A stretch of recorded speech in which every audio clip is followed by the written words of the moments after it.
નમસ્કાર વિદ્યાર્થી મિત્રો, આજે આપણે શીખીશું ધોરણ 6 પ્રકરણ 2 પૂર્ણ સંખ્યાઓ. તો કે પૂર્ણ સંખ્યાઓ કઈ કઈ? તો સૌ પ્રથમ તો એ કે પ્રાકૃતિક સંખ્યાઓ કઈ કઈ? તો કદાચ આ અગાઉના ધોરણમાં આવ્યું હોય તો ખ્યાલ હશે કે 1, 2, 3, 4, 5, 6, 7, 8 એ બધી જે સંખ્યાઓ છે એને પ્રાકૃતિક સંખ્યાઓ કહેવામાં આવે છે. હવે પૂર્ણ સંખ્યામાં કોનો સમાવેશ થાય? તો કે શૂન્ય પણ આવી જાય. એટલે મતલબ કે પૂર્ણ સંખ્યાઓ એટલે પ્રાકૃતિક સંખ્યાઓ તો ખરી જ, અને એમાં શૂન્યનો પણ સમાવેશ થઈ જાય છે. એટલે આપણે એવું કહી શકીએ કે પૂર્ણ સંખ્યાઓ બરાબર શૂન્ય અને પ્રાકૃતિક સંખ્યાઓ.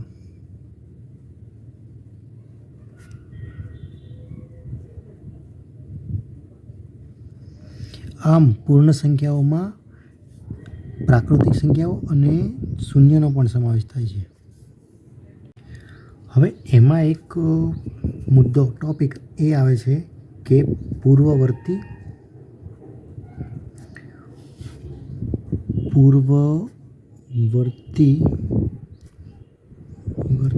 અને પ્રતિવર્તી.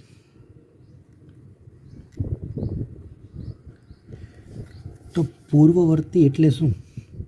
તો પૂર્વવર્તી એટલે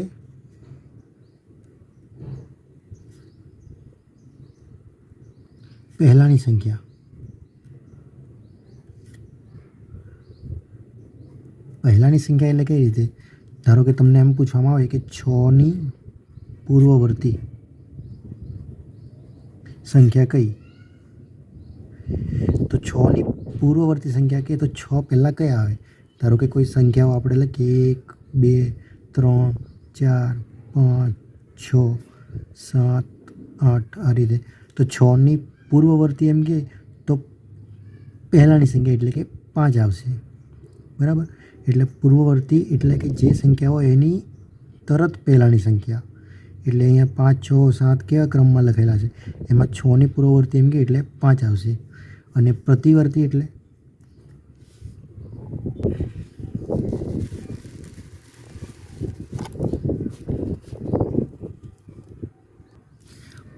એમ કહેવામાં આવે એટલે પછીની સંખ્યા. પ્રતિવર્તી એટલે પછીની સંખ્યા. હવે પછીની સંખ્યા એટલે શું? તો અહીંયા જોયું 6ની પૂર્વવર્તી એમ કે કહેવામાં આવ્યું તો 5થી તરત આપણે 6ની એટલે 6થી તરત જે પહેલાં આવતી હોય એ સંખ્યા એટલે કે 5 આવશે. એવી જ રીતે જ્યારે 6ની પ્રતિવર્તી એમ કહેવામાં આવે એટલે 6 પછી જે તરત સંખ્યા આવે એ આવે, એટલે કે અહીંયા 7 આવશે. આમ પૂર્વવર્તી એમ કે કહેવામાં આવે પૂર્વવર્તી. તો 6ની પૂર્વવર્તી એવું પૂછવામાં આવે તો 6ની પૂર્વવર્તી એટલે તરત પહેલાંની આવતી સંખ્યા એટલે કે 5 આવશે. અને પ્રતિવર્તી એમ પૂછવામાં આવે કે 6ની પ્રતિવર્તી સંખ્યા કઈ? તો 6 પછી તરત જે સંખ્યા આવે એ આવે એટલે કે 7 આવશે. આમ ધ્યાન રાખવું કોઈ બી સંખ્યાની. ધારો કે એમ પૂછવામાં આવે કે 3ની પૂર્વવર્તી સંખ્યા કઈ? તો કઈ આવશે? તો કે 3 પહેલાં તરત કઈ આવે છે? તો કે 2. તો એ 2 એ પૂર્વવર્તી ગણાશે. અને એમ પૂછવામાં આવે કે 3ની પ્રતિવર્તી સંખ્યા કઈ? તો 3 પછી તરત કઈ આવે છે? તો 4 આવશે. એટલે આ ધ્યાન રાખજો. પૂર્વવર્તી એટલે પહેલાંની સંખ્યા અને પ્રતિવર્તી એટલે પછીની સંખ્યા. કોઈ બી સંખ્યાને પૂછવામાં આવે કે ધારો કે અહીંયા લખાણમાં આવે મતલબ 1થી 100માં ના હોય, કદાચ એવું પણ બને કે તમને એમ કહેવામાં આવે કે 256ની પ્રતિવર્તી કઈ? તો પ્રતિવર્તી એટલે તો કે 256 પછી કઈ સંખ્યા આવશે? તો 257. તો 256ની પ્રતિવર્તી એ 257 થશે. અને 256ની પૂર્વવર્તી એમ કહેવામાં આવે એટલે તરત પહેલાંની. તો 256થી પહેલાં તરત કઈ આવે? આવશે પૂર્વવર્તી. તરત પહેલાં કઈ આવે? તો કે 255. તો આ સહેલું જ છે, આવડવું જોઈએ. હવે તમારી જાતે 3થી 4 આંકડાની કોઈ બી સંખ્યા નક્કી કરો અને એની પૂર્વવર્તી અને પ્રતિવર્તી સંખ્યાઓ લખો, એટલે તમને ખ્યાલ આવે કે પૂર્વવર્તી એટલે શું અને પ્રતિવર્તી એટલે શું. આપણે એમ પણ કહી શકીએ કે પ્રતિવર્તી સંખ્યા શોધવા માટે સંખ્યામાં એક ઉમેરવું પડે છે અને પૂર્વવર્તી સંખ્યા શોધવા માટે સંખ્યામાંથી એક બાદ કરવું પડે છે. ઉદાહરણ તરીકે અહીંયા આપણે જોયું 256, તો કે 256ની પ્રતિવર્તી શોધવા માટે તો કે પ્રતિવર્તી એમ કહેવામાં આવે, પ્રતિવર્તી તો સંખ્યામાં એક ઉમેરો, તો 256 આપેલા તો 256 વત્તા 1 કરો. અને પૂર્વવર્તી શોધવા માટે કહે તો 256 ઓછા 1 કરો, તો આ જવાબ મળી જશે 257 કે જે આપણી પ્રતિવર્તી છે, અને આ જવાબ મળી જશે 255 જે પૂર્વવર્તી છે.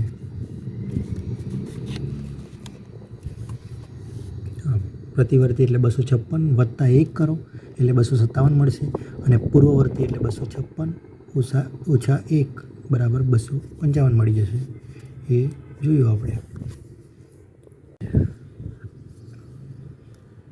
આપણે જોયું કે પ્રાકૃતિક સંખ્યાઓની શરૂઆત 1, 2, 3, 4, 5 આ રીતે અનંત સુધી થાય છે. એટલે કે પ્રાકૃતિક સંખ્યાની શરૂઆત 1થી થાય છે. તો આપણાને એવું પૂછવામાં આવે કે સૌથી નાની પ્રાકૃતિક સંખ્યા કઈ, તો 1 આવશે. આ ખાસ ધ્યાન રાખવાનું, ઘણીવાર આવું પૂછવામાં આવે છે કે સૌથી નાની પ્રાકૃતિક સંખ્યા કઈ, તો કે 1. હવે પૂર્ણ સંખ્યા, તો પૂર્ણ સંખ્યાનું શું કીધું, તો કે પ્રાકૃતિક સંખ્યા અને શૂન્ય પણ આવી જશે. તો 0, 1, 2, 3, 4, 5 આ રીતે અનંત સુધી. તો આ થઈ પૂર્ણ સંખ્યાઓ, લખી દો અહીંયા. આ છે પ્રાકૃતિક સંખ્યા અને આ છે પૂર્ણ સંખ્યા. પ્રાકૃતિક સંખ્યાઓ અને પૂર્ણ સંખ્યાઓ. તો પૂર્ણ સંખ્યાઓમાં ખાલી શૂન્યનો સમાવેશ થાય છે વધારાનો, બાકી પ્રાકૃતિક સંખ્યા જેવી જ છે. પ્રાકૃતિક સંખ્યાની શરૂઆત 1થી થાય છે અને પૂર્ણ સંખ્યાઓની શરૂઆત 0થી થાય છે. તો ઘણીવાર એવું પૂછવામાં આવે છે કે શું બધી પ્રાકૃતિક સંખ્યાઓ પૂર્ણ સંખ્યાઓ કહેવાય, કે પછી એમ પ્રાકૃતિક સંખ્યાઓ પૂર્ણ સંખ્યાઓ કહેવાય, એવી રીતે પૂછે છે. તો કહેવાય. તમે જવાબ આપો. તો જુઓ, 1, 2, 3, 4 એ રીતે જે 1થી શરૂઆત થાય છે અનંત સુધી એ છે પ્રાકૃતિક સંખ્યાઓ, અને 0થી શરૂઆત થાય છે 0, 1, 2, 3, 4, 5 એ છે પૂર્ણ સંખ્યાઓ. તો 1થી શરૂઆત થતી 1, 2, 3 એ આમાં પણ આવી ગઈ ને પૂર્ણ સંખ્યાઓમાં. એનો મતલબ શું થયો કે આ 0 અને અહીંયાથી આ બધી છે, 0ને જો આપણે ના ગણીએ તો આ બધી પ્રાકૃતિક સંખ્યાઓ જ છે, પ્રાકૃતિક સંખ્યાઓ છે. તો એનો મતલબ એવો થયો કે પૂર્ણ સંખ્યાઓમાં પ્રાકૃતિક સંખ્યાઓનો સમાવેશ થઈ જાય છે. એનો મતલબ એવો થયો કે દરેક, આ નોંધ રાખજો કે દરેક પ્રાકૃતિક સંખ્યા એ પૂર્ણ સંખ્યા છે. આનાથી ઊંધો પ્રશ્ન, શું દરેક પૂર્ણ સંખ્યા એ પ્રાકૃતિક સંખ્યા છે? તો જુઓ, 1, 2, 3, 4 છે અનંત સુધી, એ તો જે પૂર્ણ સંખ્યામાં જે આવે છે એ તો પ્રાકૃતિક સંખ્યા છે, પણ 0 કે જે પૂર્ણ સંખ્યામાં આવે છે પરંતુ પ્રાકૃતિક સંખ્યાઓમાં નથી આવતો. પ્રાકૃતિક સંખ્યાની શરૂઆત જ 1થી થાય છે કે 1, 2, 3, 4 અનંત સુધી. 0નો સમાવેશ પ્રાકૃતિક સંખ્યામાં નથી થતો. તેથી એવું પૂછવામાં આવે કે શું દરેક પૂર્ણ સંખ્યાઓ પ્રાકૃતિક સંખ્યાઓ છે? તો જવાબ આવશે ના. દરેક પૂર્ણ સંખ્યાઓ એ પ્રાકૃતિક સંખ્યા નથી.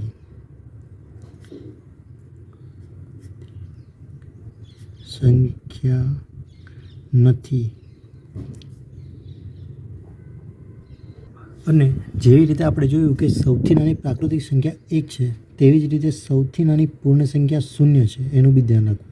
એમ પૂછવામાં આવે કે સૌથી નાની પ્રાકૃતિક સંખ્યા કઈ, તો જવાબ આવશે 1. અને એવું પૂછવામાં આવે કે સૌથી નાની પૂર્ણ સંખ્યા કઈ, તો જવાબ આવશે 0. આનું ખાસ ધ્યાન રાખજો. પ્રાકૃતિક સંખ્યા અને પૂર્ણ સંખ્યામાં શું ફરક છે, શું તફાવત છે બંનેમાં, એ ખ્યાલ હોવો જોઈએ. અહીંયા લખી દઉં છું કે સૌથી નાની પ્રાકૃતિક સંખ્યા 1 છે તથા સૌથી નાની પૂર્ણ સંખ્યા 0 છે. સૌથી મોટી તો આવે નહીં. કેમ? તો કે સૌથી મોટી કઈ રીતે લખી શકીએ આપણે? તો અનંત સુધી સંખ્યા આવે છે. 1 2 3 4 5 સુધી, 5થી લઈને એમ અનંત સુધી સંખ્યાઓ છે. તો સૌથી મોટી બંનેમાં આપણે કહી શકીએ નહીં કે સૌથી મોટી સંખ્યા કઈ છે, પરંતુ સૌથી નાની કહી શકીએ છીએ. કઈ રીતે? તો કે સૌથી નાની પ્રાકૃતિક સંખ્યા 1 છે. પ્રાકૃતિક સંખ્યાની શરૂઆત 1થી થાય છે, એટલા માટે સૌથી નાની 1 છે અને સૌથી નાની પૂર્ણ સંખ્યા 0 છે. તો આ યાદ રાખજો. હવે બીજું એક ધ્યાન રાખો કે એવું પૂછવામાં આવે કે કઈ પ્રાકૃતિક સંખ્યાને પૂર્વવર્તી સંખ્યા નથી. તો કે પૂર્વવર્તી એટલે આપણે જોયું કે કોઈ સંખ્યાથી નાની, એનાથી પહેલાં આવતી. ધારો કે એમ કહેવામાં આવે કે 4ની પૂર્વવર્તી એટલે કે 3 થશે. તો એવું પૂછવામાં આવે કે આવી રીતે ના લખાય. 4ની પૂર્વવર્તી એટલે કે 3 કઈ રીતે મળી? તો 4 ઓછા 1 બરાબર 3. એટલે આપણને એવું પૂછવામાં આવે કે કઈ પ્રાકૃતિક સંખ્યાની પૂર્વવર્તી સંખ્યા નથી, એટલે કે જવાબ મળશે 1. કેમ? તો કે 1 ઓછા 1 કરી દઈશું, ઓછા 1 કરીએ તો આપણને પૂર્વવર્તી મળે છે. એટલે 1 ઓછા 1 કરી દઈશું તો 0 થઈ જશે, પણ 0 એ પ્રાકૃતિક સંખ્યાઓમાં આવતી નથી. મતલબ આપણે એવું પણ કહી શકીએ કે સૌથી નાની પ્રાકૃતિક સંખ્યા 1 છે. સૌથી નાની પ્રાકૃતિક સંખ્યા 1 છે. તેથી 1ની પૂર્વવર્તી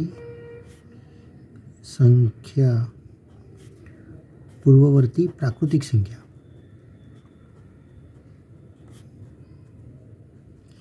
ન મળે. તેવી જ રીતે કઈ પૂર્ણ સંખ્યાની પૂર્વવર્તી સંખ્યા નથી? તો કે 0. કેમ? તો કે 0 એ સૌથી નાની પૂર્ણ સંખ્યા છે. સૌથી નાની પૂર્ણ સંખ્યા એ 0 છે. એટલે 0થી પહેલાંની કોઈ બીજી પૂર્ણ સંખ્યા મળે નહીં. તરત આવતી હોય એવી તરત કોઈ સંખ્યા મળે નહીં. એટલે આ ખાસ ધ્યાન રાખવાનું કે 1ની કોઈ પ્રાકૃતિક પૂર્વવર્તી ના મળે અને 0ની કોઈ પૂર્ણ સંખ્યા પૂર્વવર્તી ના મળે. આ રીતનું છે. હવે આવે છે એક બીજો મુદ્દો, ટોપિક સંખ્યા રેખા.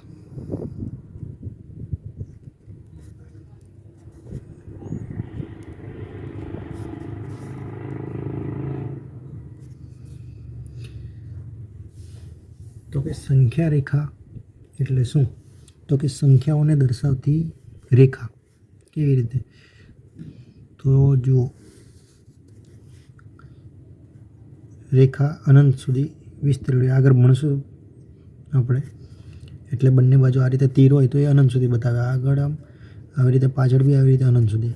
તો અહીંયા મેં બતાવું 0 1 2 3 4 5 આમ અનંત સુધી આવે.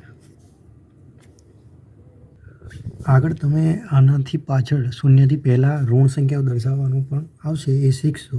અત્યારે આ પ્રકરણમાં આપણે માત્ર આ ધન સંખ્યાઓ 1 2 3 4 5 એ જ શીખવાનું છે અને એના સરવાળા, બાદબાકી, ગુણાકાર કઈ રીતે કરવામાં આવે છે તે જોવાનું છે સંખ્યા રેખા પર.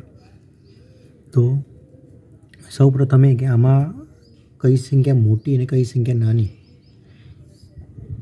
એ આપણને ખ્યાલ આવી જાય, પણ એનો એક સંકેત છે. કઈ રીતે? ધારો કે અહીંયા આપણે જોઈ શકીએ છીએ કે 2 કરતાં 5 મોટા છે, તો 5 ગ્રેટર ધેન 2 આવું બોલાય. Greater than 5 is greater than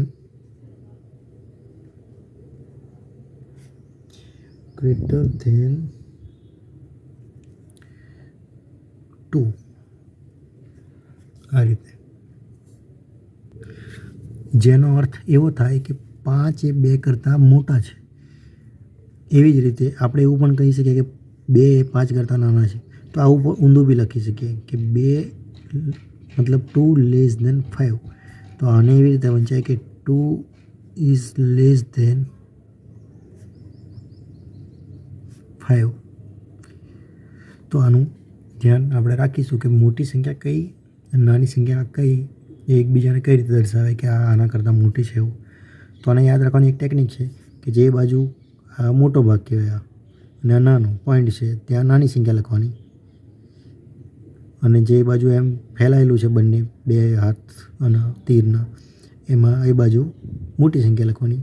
અહીંયા જુઓ, નાનું આ બાજુ છે તો 2 નાની સંખ્યા આ બાજુ લખ્યું, અને મોટો ભાગ જે ફેલાયેલો છે 2 એ આ બાજુ લખીએ.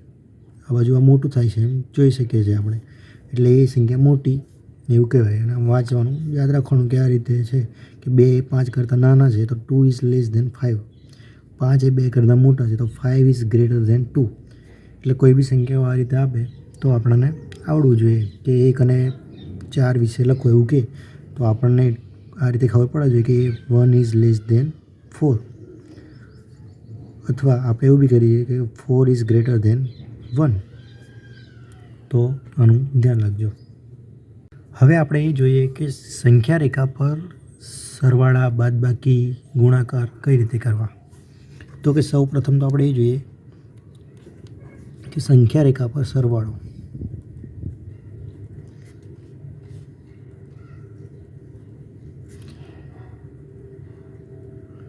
સંખ્યા રેખા પર સરવાળો કઈ રીતે કરવો એ જોઈએ. તો જુઓ, તમને એમ કહેવામાં આવે કે 4 + 5 સંખ્યા રેખા પર કરો, તો શું કરીશું? તો કે સૌ પ્રથમ આપણે સંખ્યા રેખા બનાવીશું.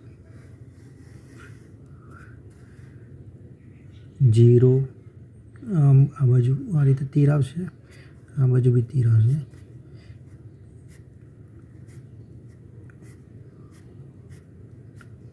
હવે થોડો અંદાજ મારી લેવાનો. ચાલો ને અહીંયાથી એ કરી દઈએ આપણે કે 1 2 3 4 5 6 7 8 9 ને 10 સુધી લખી દઉં છું અંદાજિત. કેમ કે સંખ્યા રેખા પર શું કહેવાય, વધારે મોટો સરવાળો પૂછે નહીં, કેમ કે દર્શાવવાનો છે, અહીંયા બતાવવાનું છે. હવે ઘણો મોટો પૂછવામાં આવે તો સંખ્યા રેખા ઘણી મોટી બનાવવું પડે, તો એ નાના આપણા ચોપડામાં શક્ય નથી. તેથી આવું નોર્મલ હશે 4 + 5 6 + 3 કે 6 + 6 વધારે મોટો સરવાળો નહીં પૂછવામાં આવે.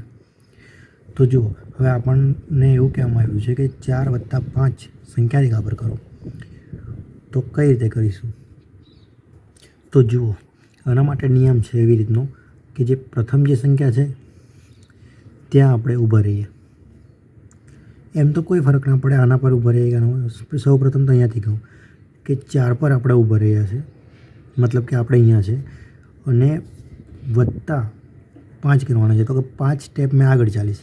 વત્તા હોય, આ ખાસ ધ્યાન રાખવાનું છે કે વત્તા હોય તો આગળ ચાલવાનું છે, અને ઓછા કરવાના હોય ત્યારે ડાબી બાજુ ચાલવાનું છે સંખ્યા રેખાની.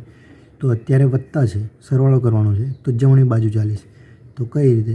તો કે 4 પર છું અને 5 સ્ટેપ જમણી બાજુ. તો કે આ એક, આ બીજું સ્ટેપ, આ ત્રીજું સ્ટેપ, ચોથું પગલું સ્ટેપ એટલે કે, અને આ પાંચમું. એટલે આ 4, આ 1, આ 2, આ 3, આ 4 અને આ 5. 4 પર હું ઊભો છું અને 5 વખત જમણી બાજુ ચાલ્યો, 5 ડગલા, 5 વખત 5 નંબર, 5 સંખ્યાઓ, 5 6 7 8 અને 9 સુધી. 4 થી 5, આ 1, આ 2, આ 3, આ 4 અને આ 5. તો આપણો જવાબ આવ્યો 9. એટલે કે 4 + 5 = 9 થશે.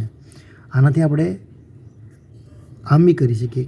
ધારો કે અલગથી બતાવ્યું સંખ્યા રેખા દોરીને ભેગું થઈ જશે બધું. એટલે આ છે 0,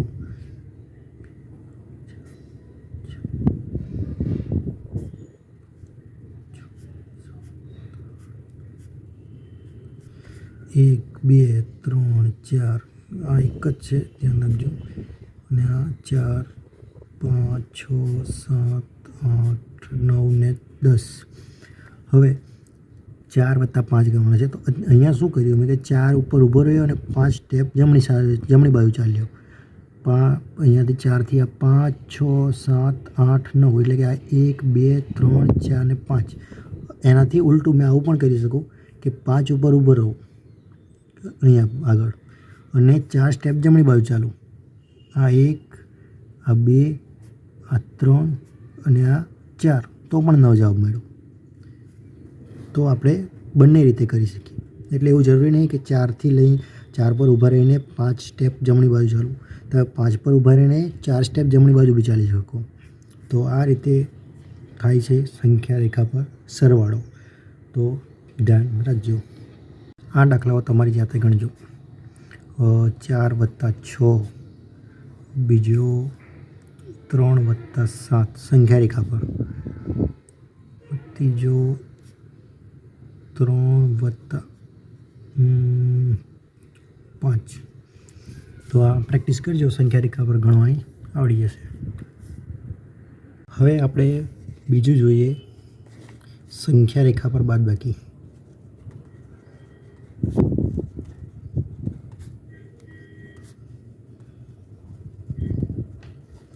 કઈ રીતે થશે? તો કે ધારો કે તમને એમ કહેવામાં કે 7 - 4 કરો. તો સૌ પ્રથમ તો આપણે સંખ્યા રેખા દોરીશું.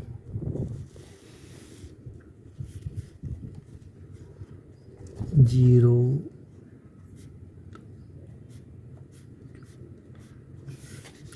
1 2 3 4 5 6 7 8.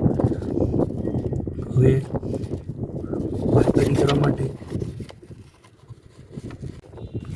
બાદબાકી કરવા માટે આપણે 7 ઉપર ઊભા રહીશું અહીંયા અને 4 કદમ. જો બાદબાકીમાં તમને મેં કીધું હતું કે સરવાળામાં જે રીતે આગળ જવામાં આવે છે કે એક સ્ટેપ જેટલા ઉમેરવાના હોય એટલા સ્ટેપ આગળ જાઓ, એવી જ રીતે બાદબાકીમાં જેટલા સંખ્યા હોય એટલા સ્ટેપ પાછળ આવો. એટલે અત્યારે 7 - 4 છે તો 7 પર ઊભા રહો અને -4 છે તો 4 સ્ટેપ ડાબી બાજુ ચાલો. સંખ્યા રેખા પર ડાબી બાજુ ચાલો. એટલે આ 1 આ 2 આ 3 ને આ 4.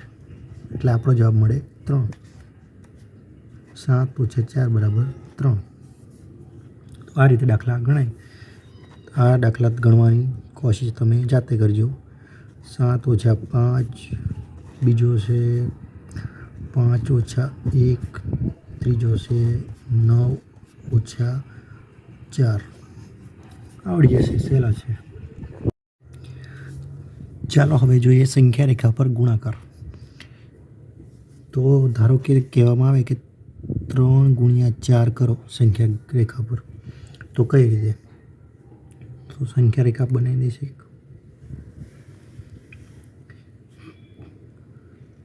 તમારે ફૂટપટ્ટીના ઉપયોગથી બનાવવાની છે.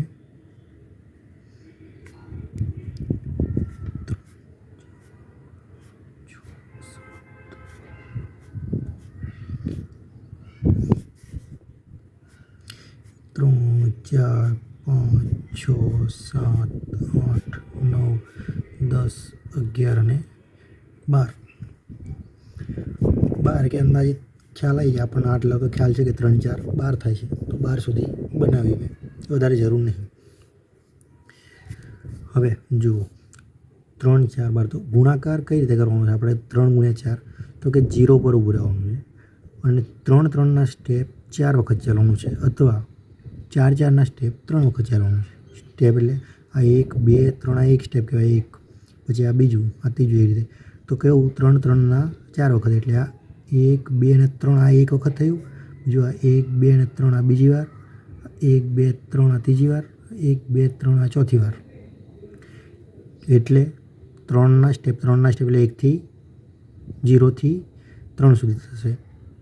એટલે આ થયું એક સ્ટેપ. આવા 4 સ્ટેપ ચાલવાના. આ 3ના સ્ટેપ થયા 1 2 અને આ 3. તો આ એક સ્ટેપ થયું, આ બીજું સ્ટેપ થયું, આ ત્રીજું થયું અને આ ચોથું થયું. 4 સ્ટેપ ચાલવાના છે. કેટલા? તો કે 3 3ના 1 2 અને 3.